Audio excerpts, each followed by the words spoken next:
할렐루야. 주님 감사합니다. 주의 인자하심이 영원하십니다. 오늘 저는 이 시간 열왕기하 4장 우리 30절 말씀을 가지고 간절한 믿음은 반드시 주님께 닿는다라는 주제로 같이 하나님의 말씀을 나누며 결단하는 시간을 가지려고 합니다. 오늘 말씀의 주제는 간절한 믿음은 반드시 주님께 닿는다라는 주제입니다. 여러분, 이 간절하다라는 의미는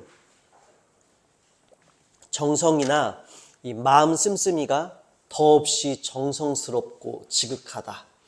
마음속에서 우러나와 바라는 정도가 매우 절실하다라는 우리가 상태를 표현할 때 간절하다라는 표현을 씁니다. 이 간절하다의 이 사전적 의미만 보아도 알 수 있듯이 무언가 우리가 간절하다는 표현을 대체할 수 없을 정도로 그냥 더없이 무언가를 바라고 뿐만 아니라 정말 그 바라는 정도가 매우 절실할 때 우리는 간절하다라는 표현을 씁니다. 여러분, 우리 삶 가운데 우리가 이처럼 간절해질 때가 있습니다. 언제 우리가 간절해질까요? 고통 가운데 우리는 간절해집니다. 삶의 고통이 있을 때 내게 해결할 수 없는 일들 앞에서 우리는 빨리 속히 이 고통이 없어졌으면 좋겠다. 내 앞에 있는 문제들이 빨리 해결되었으면 좋겠다. 이처럼 우리는 특별히 이 고통과 또 그와 관련된 문제들, 사건들, 상황들 속에서 우리는 간절해집니다. 오늘 나눌 본문에도 여러분 2명의 여인이 등장합니다. 이 2명의 여인들은요, 각자의 상황 가운데서 누구보다도 이 간절함이 차고 넘치는 여인들이었음을 우리가 말씀을 통해 나누게 될 것입니다. 먼저 여러분, 오늘 이 열왕기하 4장에는요, 이 한 명의 과부가 등장하고 그리고 수냄 여인이 등장을 합니다. 근데 여러분, 이 한 명의 과부는요, 가난한 여인이었고 또 두 번째로 등장하는 수냄 여인은요, 부유한 여인이었습니다. 근데 여러분, 여기서 공통점이 있습니다. 이 가난한 과부도 부유했던 수냄 여인도 모두 도움이 필요했다라는 것입니다. 가난하든 부유하든 누구나 다 이 가난과 부유함과 상관없이 고통의 이 문제를 직면하게 되고 이 고통 가운데서 누구나 다 도움이 필요하다는 것입니다. 고난의 모습은 다르지만 저마다 고통을 느낀다는 사실은 같다라는 것이에요. 여러분, 우리의 삶 마찬가지지 않겠습니까? 돈 많다고 여러분 고통 없는 것 아닙니다. 가난하다라고 해서 여러분 또한 가난하다라고 해서 또 늘 고통만 있는 것은 아닙니다. 가난해도 행복할 수 있고 부유해도 여러분 고통스러울 수 있습니다. 가난하든 부유하든 여러분, 우리 유한한 인간은, 한계가 명확한 인간은요, 무언가 이 초자연적인 간절한 도움을 필요할 때가 있습니다. 근데 여러분, 그래서 우리 인간들은요, 부유하든 가난하든 우리가 가진 유한한 이 한계 가운데에서 초자연적인 도움들을 찾아 나섭니다.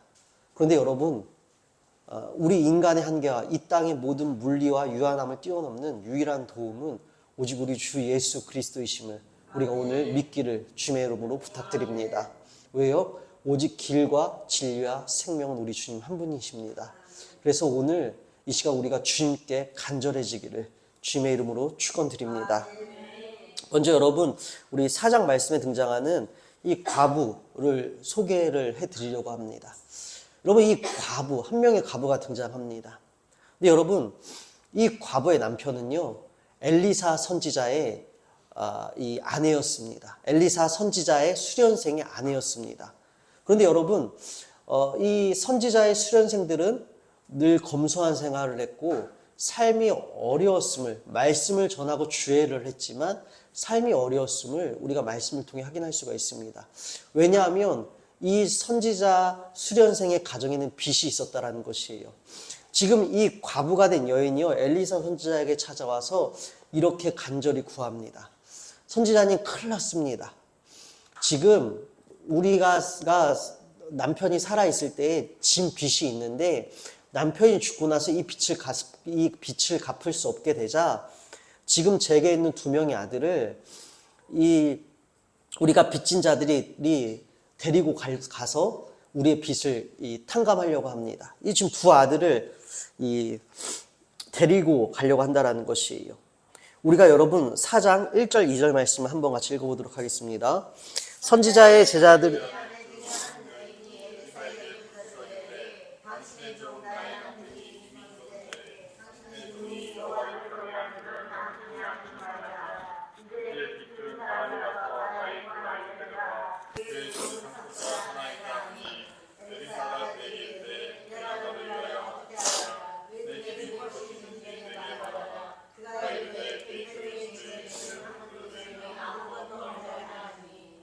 참 여러분 보십시다. 여인의 사정이 참 딱해요. 이 과부의 사정이 참 딱합니다. 남편을 여인 이 과부는요, 남편의 보호 없이 이 법 공동체 안에서 이 아들들의 노동력마저, 사랑하는 아들들 뿐만 아니라 아들들의 노동력마저 지금 잃게 되는 이 위협을 받게 됩니다. 아들들마저 사라진다면 이 여인은 생존할 수 없게 돼요. 생존의 위협에 지금 직면하게 됩니다. 이스라엘의 법에 따르면 이 출애굽기 21장 2절 말씀이죠. 채권자는 빚을 갚을 수 없는 채무자를 최고 6년까지 종으로 부릴 수 있었다라고 합니다. 다시 말씀드려서 두 명의 아들을 이 빚준자가 데리고 가 6년 동안 이 노예로 부릴 수가 종으로 부릴 수가 있었다라는 것이요. 그럼 여러분 이 여인은 어떻게 살겠습니까? 근데 여러분 참 이 상황이 답답해요. 이해가 안 됩니다. 어떻게 이런 일이 발생할 수가 있지? 이 아내의 남편은 나쁜 사람이 아니었어요. 엘리사 선지자의 수련생이었습니다. 다시 말씀드려서 열심히 주의 말씀을 가르치고 전하고 따르는 자였다라는 것이에요. 여러분 여기서 우리가 발견할 수 있는 것은요. 여러분 우리가 주님을 믿음에도 불구하고 삶 가운데 어려움을 당할 수 있다라는 것입니다. 믿음의 여정 가운데서 우리도 어려움을 겪을 수 있다는 것을 인정하고 수용해야 합니다. 성경에서는 늘 믿는 자들의 그래서 고통에 대해서 담백하고 진솔하게 우리에게 들려주고 있습니다. 여러분 우리는 이 땅 가운데서 단순히 잘 먹고 잘 살기 위해서 예수 믿는 것 아닙니다. 우리는 영원한 생명을 향해 나아가는 순례자들이에요. 그러하기 때문에 여러분 믿음의 여정 가운데서 실패를 경험한다고 해서 하나님을 의심하지 마십시오.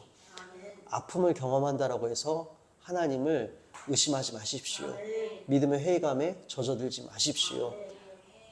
믿는 이 믿음의 경주와 믿음의 여정에서도 알 수 없는 고통과 고난의 순간들을 이처럼 우리도 맞이할 수도 있습니다. 그때 여러분 이 엘리사 선지자가 이 여인에게 말합니다. 너가 지금 가진 게 무엇이냐? 저희에게 기름병 하나가 있습니다. 그래? 그러면 이웃들에게 가서 너가 빌릴 수 있는 대로 최대한 기름병과 빈 병들과 그릇들을 빌려와라 라고 얘기를 해요. 그래서 이 여인이 이 그릇들과 빈 병들을 이웃들에게 요청해서 빌려옵니다. 그리고 엘리사 선지자에게 돌아오니까 엘리사 선지자가 이 여인에게 다시 이렇게 얘기해요. 그럼 너는 지금 두 아들과 함께 빌려온 모든 그릇들과 빈 병들을 가지고 방 안으로 들어가서 문을 너와 두 아들만 들어가서 문을 닫고 그 빈 그릇과 빈 병들에게 기름을 따르라는 것이에요. 근데 여러분 여기서 전제는 남은 기름병은 하나였다라는 것입니다. 여러분 이 기름병 하나 갖다가 아무리 그릇과 빈 병들이 많은다 한들 여러분 지금 가지고 있는 기름병은 하나였잖아요. 분명히 끝이 있을 것입니다. 그런데 이게 웬일입니까? 마치 오병이의 사건처럼 기름을 따르는데도 이 한 병의 기름병에서 계속 기름이 나오는 거예요. 그래서 빌려온 모든 그릇들과 빈병들이 기름으로 가득 차자 그제서야 기름병의 기름이 마르게 됩니다. 그래서 여러분 이 여인이요 엘리사 선지자에게 이렇게 고백을 해요.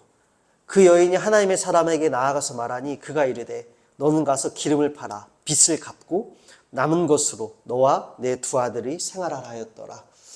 여러분 이 하나님께서 베풀으신 기적으로 말미암아 이 여인은요 빚을 갚는 것뿐만 아니라 어떻게 되어집니까?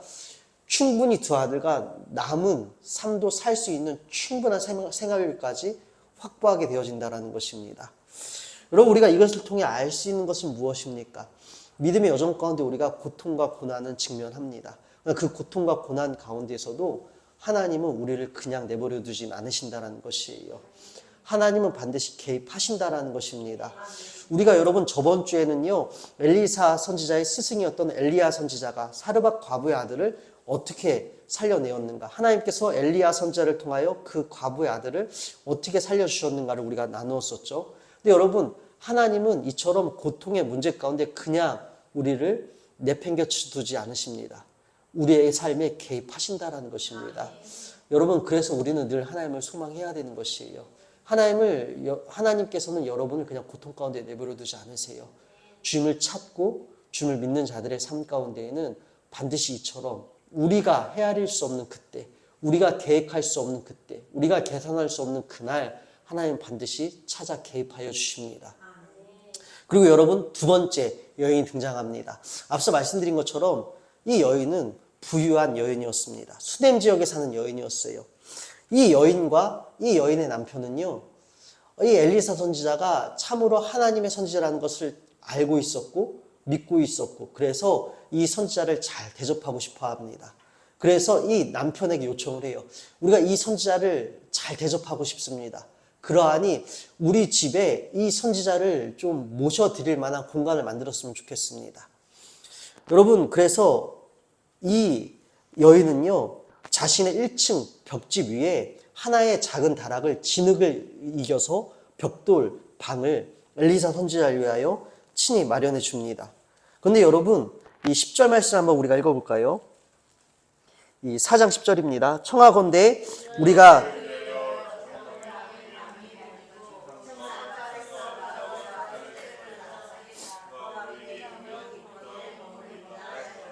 네, 여러분 보십시다.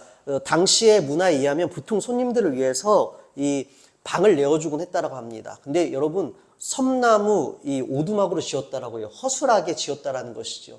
근데 마치 자기 집을 짓듯이 엘리사 선지자가 잠시 쉬어갈 만한 그 방을 정성 들여서 이 가정은 지었다라는 것이요. 뿐만 아니라 이 당시 상황으로 보면 이 비치된 가구들도 매우 호사스러웠다라고 합니다. 이 보니까 침대와 탁자, 의자와 등잔을 갖추어 놓았다라고 해요. 그러니까 최고로 극진히 엘리사 선지자를 지금 모셨다라는 것입니다. 그래서 엘리사 선지자가 이런 극진한 대접을 받으면서 이 방 안에 누워 있다가 문득 너무 감사한 마음이 들었나 봐요. 그래서 자신의 종이었던 게하시를 불러서 이 여인에게 무엇이 필요한지 한번 좀 알아보라라고 해요. 왜요? 감사한 마음을 엘리사 선지자도 너무 감사하니까 표현하고 싶었겠죠. 그래서 여러분 11절 말씀, 하루는 엘리사가 거기에 이르러 그 방에 들어가 누웠더니 자기 사한 게하시에게 이르되 이 수넴 여인을 불러오라 하니 곧 여인을 부르매 여인이 그 앞에 선지라. 엘리사가 자기 사한에게 이르되 너는 그에게 이르라. 내가 이같이 우리를 위하여 세심한 배려를 하는도다. 내가 너를 위하여 무엇을 하랴? 왕에게나 사령관에게 무슨 거할 것이 있느냐 하니 여인이 이르되 나는 내 백성 중에 거주하나이다 하니라. 내 백성 중에 거주한다라는 것은요, 지극히 공손한 거절의 표현이에요. 나는 필요한 게 없습니다. 즉 다시 말씀드려, 이 부유한 여인은 부족함이 없었기 때문에 어떠한 도움도 필요치 않았던 것이요. 그래서 공손하게 엘리사 선지자의 호의를 거절합니다. 그러면 그때 이 눈치가 빠른 이 엘리사의 종이었던 게하시가 가만히 보니 이 집의 남편은 늙었어요. 더 이상 이 아이를 생산할 수 없는 이런 늙은 나이에 있었습니다. 그리고 보니 이 집에는 아들이 없었어요. 당시 문화에 여러분, 아들이 자녀가 없다는 것은 저주처럼 여겨졌습니다. 그래서 엘리사 선지자가 그 여인에게 내년 이맘때쯤에 너가 아들을 낳을 것이다, 아이를 안을 것이다 말씀해주고, 이 여인은요, 아유 선지자님 무슨 농담도 그렇게 하십니까? 라고 넘어가요. 그런데 정말 그 다음에 여러분 무슨 일이 일어납니까? 16절이요. 17절이요. 여인이 과연 잉태하여 한 해가 지나 이때쯤에 엘리사가 여인에게 말한 대로 아들을 낳았더라. 정말 아들이 태어나요. 그리고 나서 이 아이가 좀 자라납니다. 물론 노동력을 행사할 정도 완전히 장성이 자라나는 것은 아니에요. 어린 아이였을 거라고 추정이 됩니다. 근데 이 어린 아이가요, 아버지가 일하는 이 바지를 따라 나가게 됩니다. 근데 여러분, 그 당시 이 남쪽 지역은요, 이 일사병이 매우 치명적이었다라고 합니다. 그래서 우리가 시편 121편 6절에도 낮의 해가 너를 상하게 하지 아니하며 라는 말씀이 있는 것처럼 이 남쪽 지역은 너무 해가 세서 오늘 우리 대한민국의 여름을 경험하며 여러분 한낮에 얼마나 여러분 우리가 괴롭습니까? 한낮에 그 태양볕에 계속 서 있으면 정말 일사병이 걸릴 것 같아요. 근데 여러분 이 지역은 더 극심해서 일사병은 사람의 생명에 치명적이었더라고 합니다. 근데 이 어린아이가 쫄래쫄래 아버지를 따라 나갔다가 계속 햇빛에 노출돼서 일사병이 걸린 거예요. 그래서 아이고 머리 하면서 소리를 지르니까 이 아버지가 깜짝 놀라서 자기 종을 시켜서 속히 이 아들을 엄마에게 보냅니다. 그리고 나서 이 아들이요, 이 엄마가요, 이 수냄 여인이 자기 아들을 무릎에 안고 돌봅니다. 그런데 이게 무슨 일입니까? 안타깝게도 이 아들이 엄마의 무릎에서 죽게 되어집니다. 여러분 이보다 큰 아픔이 어디 있을까요? 내 사랑한 아들이 내 무릎에서 숨을 거두는 모습을 보는 일이 얼마나 여러분 고통스럽겠습니까? 근데 여러분 여기서 아이러니한 장면이 등장합니다. 이 수냄 여인이요, 죽은 아들을 엘리사 선지자의 방, 그리고 엘리사 선지자가 누웠던 침대에 누이고, 그리고 나서 종에게 빨리 나기를 준비하라고 합니다. 그리고 엘리사 선지자를 만나러 출발합니다. 그때 남편이 이래요. 어디 가냐라는 것이요. 지금 월삭도 아니고 초하루도 아닌데 이스라엘에서 월삭과 초하루는 휴일입니다. 그러니까 당신이 휴일도 아닌데 왜 선지자를 좀 만나러 가냐라는 것이에요. 그랬더니 여러분 이 여인이요 남편에게 우리 아들 죽었다라고 얘기하지 않아요. 그냥 아무 일 없다. 걱정하지 말라라고 얘기를 한 다음에 종에게 따로 이렇게 얘기합니다. 너는 내가 말할 때까지 절대 속도도 놓지 말고 빨리 힘차게 우리 달려가자.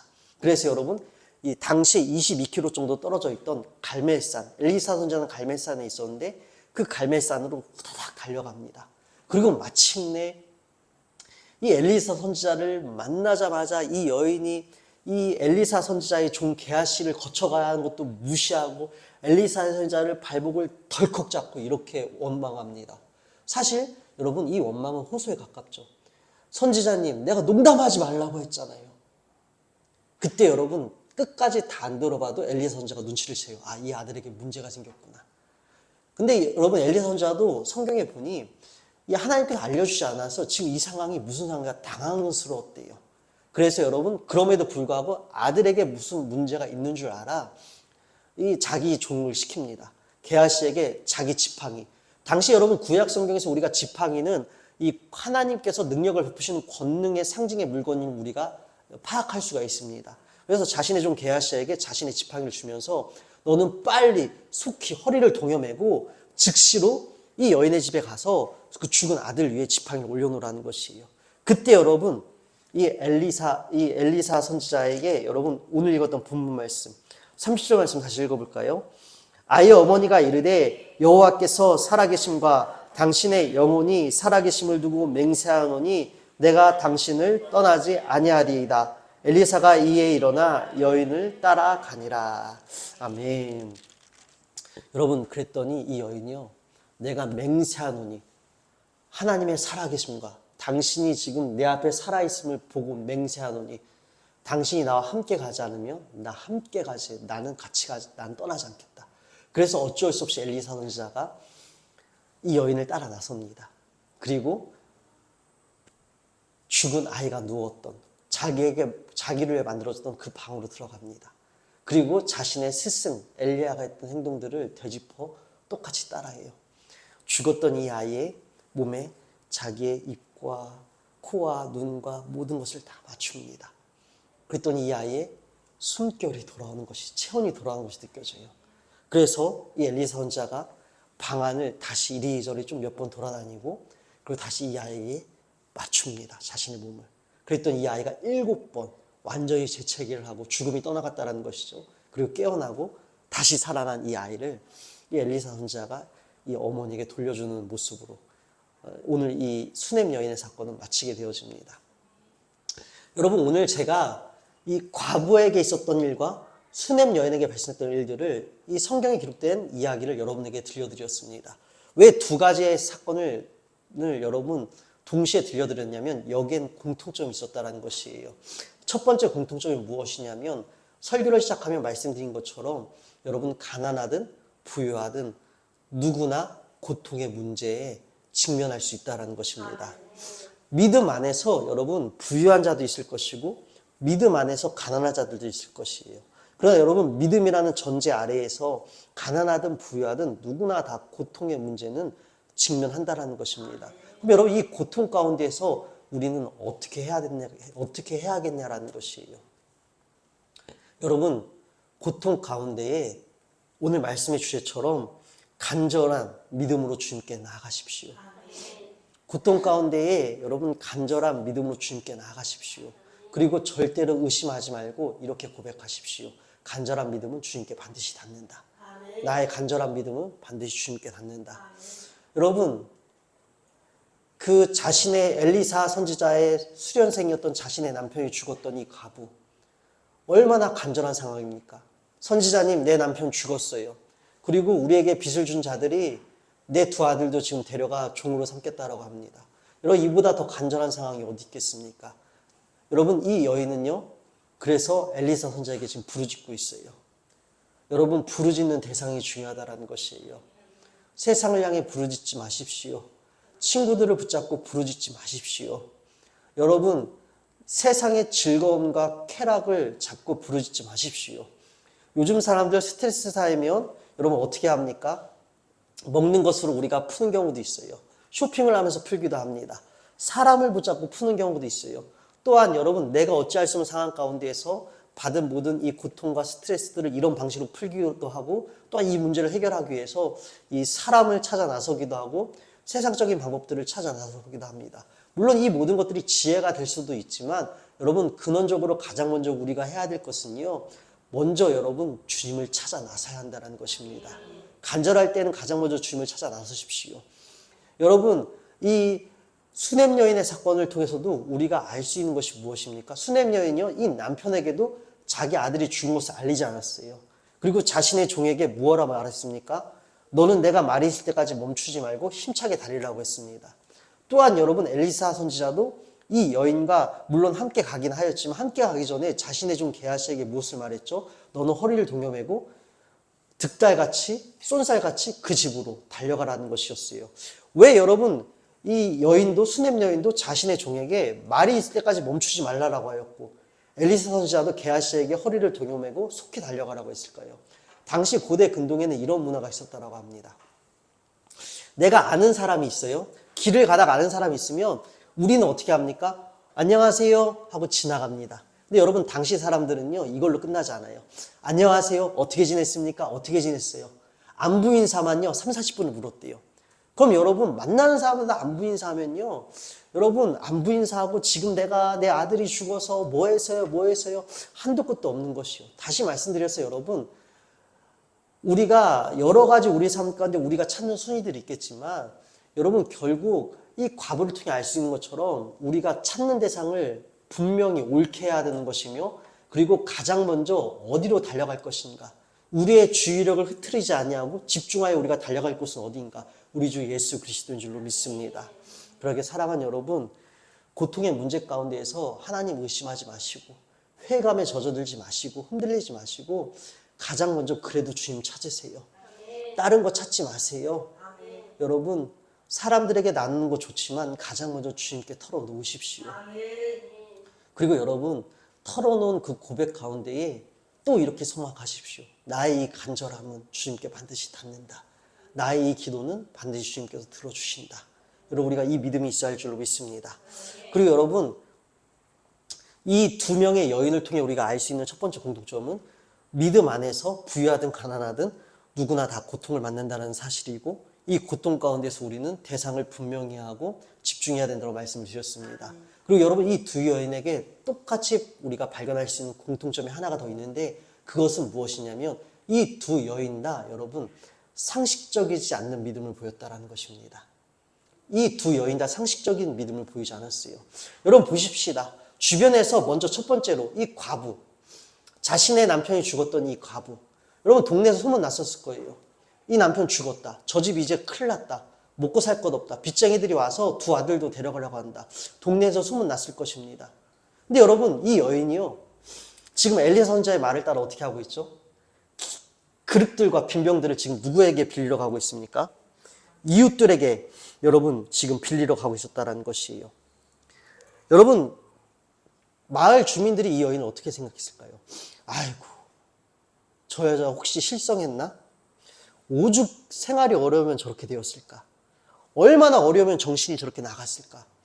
얼마나 사정이 힘들면은 지금 먹을 거 없으면서 무슨 양식이 있다라고, 무슨 기름이 있다고, 뭘 담아낼 게 있다고 저렇게 빈 그릇이나 빈 병들을 온 마을에 있는 것을 죄다 가져간대? 여러분, 상식적이지 않아요. 마을 주민들에게도 이 여인의 행동은 상식적으로 이해되지 않을 것이고, 오히려 이 여인만 수치스럽게 만들 뿐일 것이에요. 이 여인 스스로 생각하기에도 상식적이지 않을 것입니다. 그럼에도 불구하고 이 여인은요, 이 상식적이지 않은, 또한 이 엘리사의 의미 없어 보이는 지시를 여러분 기꺼이 따르면서 신뢰를 지금 엘리사 선지자에게 보이고 있습니다. 여러분, 수넴 여인도 마찬가지입니다. 앞서 말씀드린 것처럼 종을 무시하고 엘리사 선지자의 발목을 한껏 먼저 부여잡고 사정을 아랜다라는 것, 당시의 문화에 의하면 이것은 모든 예의와 상식에 벗어난 일이었다고 합니다. 여러분, 고통 가운데 여러분 우리가 주님께 어떠한 간절함으로 나가야 되냐면 여러분 상식을 벗어난 믿음으로, 상식적이지 않은 믿음으로 우리가 주님 앞에 나가야 합니다. 여러분, 여기서 여러분 우리가 주의할 점이 있습니다. 상식적이지 않은 믿음으로 주님께 나아간다는 것은요, 여러분에게 상식적이지 않은 조공을 바치라는 것이 아니에요. 여러분에게 상식적이지 않는 고행을 행하라는 것이 아닙니다. 혹여 여러분, 많은 사이비와 이단들은요, 이 초월적인 믿음을 보이라고 합니다. 그래서 많은 헌금을 드려라, 집 팔아 재물을 드려라, 땅 팔아 하나님께 헌금 드려라, 그럼 복 주실 것이다. 여러분, 성경에서 말하는 상식적이지 않는 순종, 상식적이지 않는 신뢰, 상식적이지 않는 간절한 믿음은요, 그런 것들을 얘기하는 것이 아닙니다. 여러분, 뿐만 아니라 너의 몸을 혹사시키면서까지, 너의 뼈를 꺾으면서까지, 너의 관절이 다르면서까지 여러분 그렇게 고행으로 너의 몸을 주님께 제사로 드려라, 그럼 복 주실 것이다. 여러분, 성경이 말하는 상식적이지 않은 믿음은 이런 것들이 아니라는 것입니다. 성경에서 말씀하고 있는 상식적이지 않는 믿음으로 나가라는 것은요, 내 생각, 내 이해, 내 경험, 내 지식을 뛰어넘어 나가라는 것이에요. 여러분, 지금까지 쌓아놓은 여러분의 경험이 있을 것입니다. 지금까지 살아오면서 축적된 여러분만의 이해가 있을 것이고 여러분만의 지식이 있을 것이에요.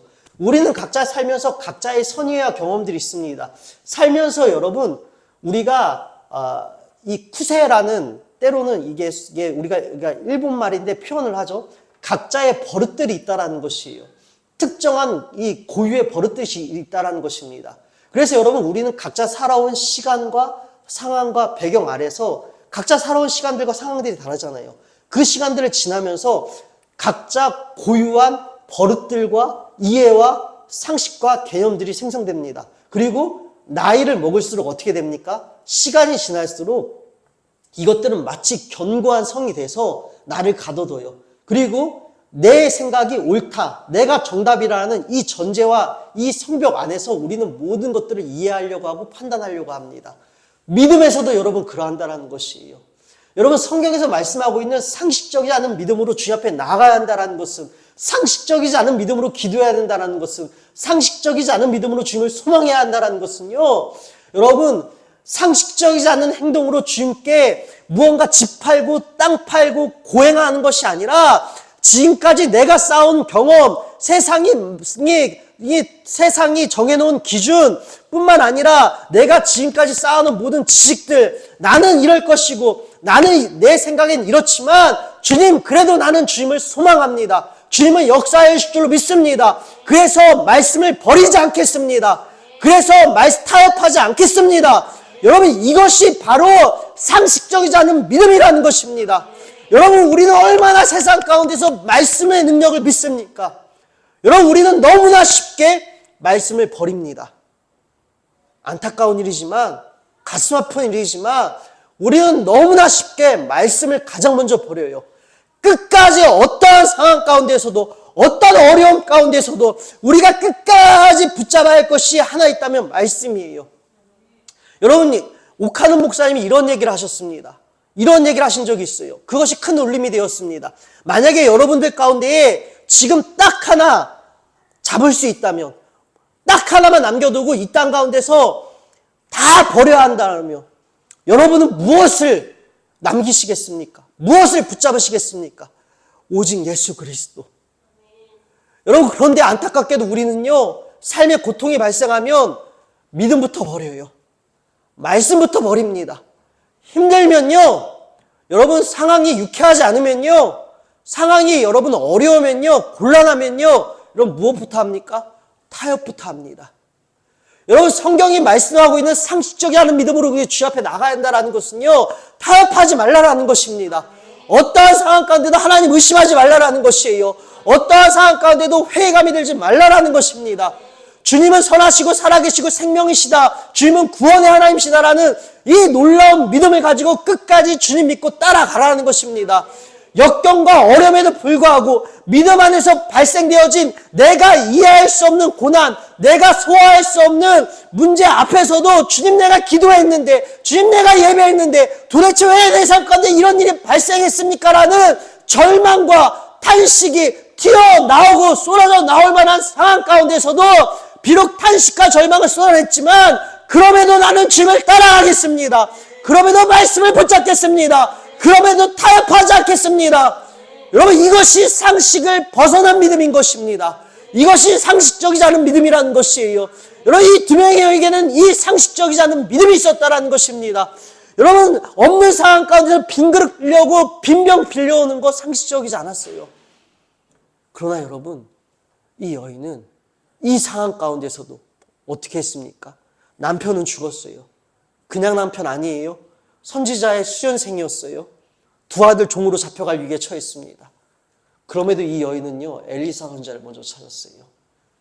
자신의 친척들, 이웃들에게 돈 빌리려고 하지 않았어요.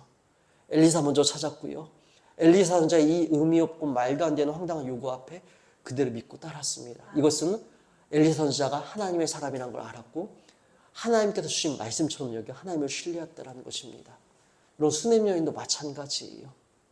상식적이지 않은 믿음으로 나가고 있어요. 아이가 죽었어요. 여러분, 내 자녀가 죽었더라고요. 그것도 내 무릎 위에서 죽었어요. 여러분, 근데 이 여인이 한 행동을 보십시다. 하나님의 선지자라면 내 아이 살려주실 것이다. 하나님께서 하나님과 가까이 있는 그 선지자를 통하여 내 아이 살려줄 것이다. 상식적이지 않은 행동들의 연속이에요. 근데 여러분, 이 상식적이지 않은 행동들은 여러분, 뭔가 많은 재물을 바친 것도 아니고 고행을 한 것도 아니에요. 철저히 주님께 신뢰를 두고 주님을 찾아 나선 여정이었다는 것입니다. 여러분, 우리도 마찬가지입니다. 주님을 찾아 나서십시오. 힘들고 어려울지라도 끝까지 주님을 신뢰하심으로 끝까지 주님을 찾아 나서십시오. 내 이해, 내 경험, 내 생각 다 던져두고 여러분, 그 너머로 끝까지 여러분, 주님은 선하십니다. 주님은 생명의 주님이십니다. 주님은 반드시 우리를 구원해 주십니다. 여러분, 이 믿음을 가지고 여러분, 끝까지 주님을 찾아 나서십시오. 오늘 말씀을 나누며 이 두 여인의 사건을 통해 우리는 두 가지 공통점을 발견했습니다. 누구나 다 믿음 안에서도 고통의 문제를 직면할 수 있다는 것이고, 그럼 이 고통 가운데 우리는 어떻게 해야 될 것인가? 나의 간절한 믿음은 반드시 주님께 닿는다는 믿음을 가지고 상식적이지 않은 믿음으로 주님께 나가야 하는 것입니다. 상식적이지 않은 믿음은 여러분, 내 생각, 내 이해, 내 경험 다 무너뜨리고 그 밖으로 나아가 말씀 버리지 않고 말씀과 타협하지 않고 끝까지 말씀을 따르는 것이에요.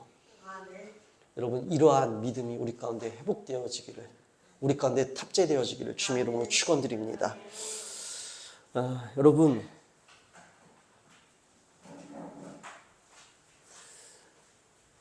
우리 가운데에 이러한 믿음이 회복된다면 하나님은 엘리사 선지자를 통해 이 과부의 집에 죽음을 꺾으셨고 수넴 여인의 아들의 죽음도 꺾으셨던 것처럼 우리 주님께서는 우리가 겪고 있는 고통도 꺾으실 것이고 우리의 죽음도 꺾어주실 것입니다. 특별히 오늘 말씀을 준비하면서 이러한 생각이 문득 제 머리를 스쳤습니다. 만약 믿음의 명제가 있다면 믿음의 명제는 늘 참이라는 것입니다. 왜요? 여러분, 우리가 이 땅 가운데서 믿음 안에서 다양한 사건들 겪어요. 기쁠 때도 있고 아플 때도 있고 기도가 응답되어질 때도 있고 기도가 응답되어지지 않을 때도 있습니다. 그런데 여러분 결국 여러분 믿음의 결론은 믿음의 결말은 무엇입니까? 성경 66권을 통해 우리에게 제시해주고 있는 믿음의 결말, 믿음의 도착점, 믿음의 결승점은 어디입니까? 영원한 하나님 나라, 영원한 생명. 그래서 여러분 우리가 이 땅 가운데서 이런저런 일을 겪을지라도 결국 믿음의 완성은 영원한 생명으로 귀결되어집니다. 그래서 여러분 믿음에도 명제가 있다고 한다면 믿음의 명제는 늘 참인 것입니다. 그러기 여러분 당장 눈앞에 발생되어진 일들로 일희일비하지 마시고 당장 기도가 응답되어진다고 해서 그것이 전부인 것 마냥 나태해지지 마시고 혹여 기도가 응답되어지지 않는다라고 해서 여러분 당장 실망하지 마시고 믿음의 명제가 있다면 믿음의 명제는 늘 참이에요. 우리 주님은 반드시 우리를 영원한 생명으로 인도해 주십니다. 그러게 사랑하는 여러분 상식적이지 않는 믿음으로 이제는 우리가 주님을 찾아 나서는 우리의 믿음의 여정이 시작되어지기를 주님의 이름으로 축원드립니다. 그리하여 여러분 이 수넴 여인의 죽었던 아들의 몸에서 이 죽은 몸이 따뜻해지고 숨을 쉬게 되었던 것처럼 오늘 상식적이지 않은 믿음의 여행을 떠나는 우리들에게 우리 주님의 영혼이 덧입혀져서 우리 주님의 생명이 덧입혀져서 성령 하나님이 우리 가운데 덧입혀져서 여러분 우리의 몸이 우리의 영혼이 우리의 믿음이 오늘 따뜻해지고 숨을 쉬기를 원합니다. 뿐만 아니라 일곱 번 재채기를 통해 죽음이 떠나갔던 것처럼 오늘 우리 안에 있던 모든 불신앙과 회의감과 의심들이 빠져나가기를 원합니다. 마침내 우리의 믿음의 눈이 밝혀져 흔들림 없이 우리가 주님을 따라가기를 원합니다.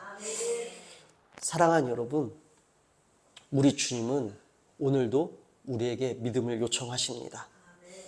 엘리사 선지자가 그 과부의 여인에게 적극적으로 함께할 것을 요구한 것처럼 오늘도 우리에게 우리 주님께서는 믿음의 요청을 하십니다. 사랑하는 여러분, 주님의 믿음의 요청에 응답하십시오. 그리고 상식적이 않은 믿음으로 오늘 우리의 믿음을 주님께 보여드리기를 원합니다. 오늘 이러한 역사가 우리 가운데 일어나기를 원합니다. 여러분, 죽음으로 가득한 집이 생명의 기운으로 가득 채워집니다. 성경에서 기름은 하나님의 생명을 선사하시면서 내리시는 복을 상징합니다. 죽음으로 가득했던 집에 기름을 내려주셨어요. 기름이 차고 넘치게 해주셨습니다. 죽음의 기운으로 가득했던 집에 생명의 기운이 돌게 해주셨어요. 죽음이 생명으로 변화하는 이야기를 우리에게 오늘 보여주셨고 절망이 소망으로 변화하는 이야기를 오늘 우리에게 들려주셨습니다. 여러분, 이 열왕기서는 저번 시간에 나눴던 것처럼 이스라엘 백성들이 바벨론 포로지에 있을 때 그들에게 가장 먼저 읽게 해주신 말씀이 이 열왕기서라고 말씀을 드렸습니다. 이 열왕기서를 읽은 이스라엘 백성들 마음 가운데 저는 반드시 소망이 생겼을 거라고 믿습니다. 그리고 상식적이지 않은 믿음으로 나아갔을 거라고 생각을 해요. 왜요? 그들의 상식으로는 도저히 이 바벨론 포로지에서 페르시아로 넘어간 이 페르시아로 이 국력이 넘어가고 또 이 페르시아의 지배를 당하던 이 상황 가운데서 과연 우리는 회복될 것인가? 우리는 고국으로 돌아갈 수 있을 것인가? 그들의 상식과 유예로는 여러분 상상할 수도 없는 일이었을 것입니다. 그러나 그들의 상식과 이해를 벗어난 일들을 우리 주님은 행하여 주셨어요. 그리고 그들은 그들의 상식 안에 갇혀서 눈에 보이는 상황과 눈에 보이는 형편대로 우리는 여전히 종살이를 하고 있고 페르시아의 군대는 강력하고 이런 것들 신경 쓰지 않았습니다. 상식을 벗어난 믿음으로 상식적이지 않은 믿음으로 그러나 이러한 상황 가운데서도 반드시 주님은 약속을 이루실 것이다. 그 믿음으로 나아갔어요. 오늘 우리 가운데 이 믿음이 회복되어지길 원합니다.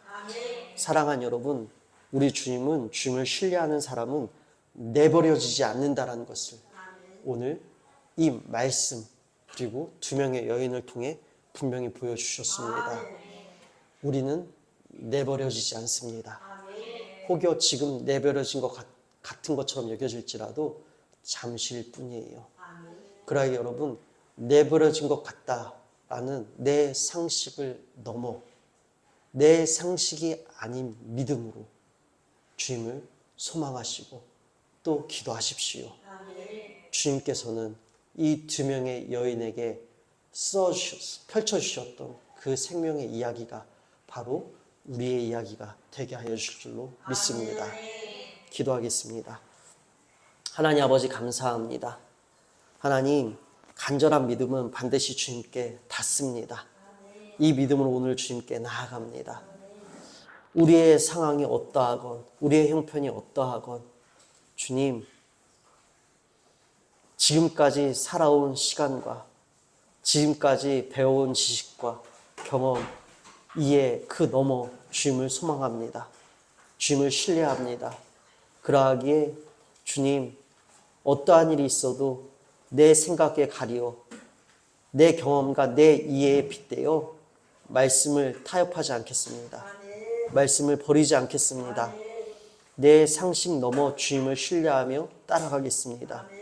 그리고 오늘 들려주신 이 이야기를 통해 나의 죽음이 생명으로, 나의 절망이 소망으로 역전되어진 은혜를 누리게 하여 주실 줄로 믿습니다. 모든 것에 감사하오며 사랑이 많으신 우리 주 예수 그리스도의 이름으로 기도드립니다. 아멘.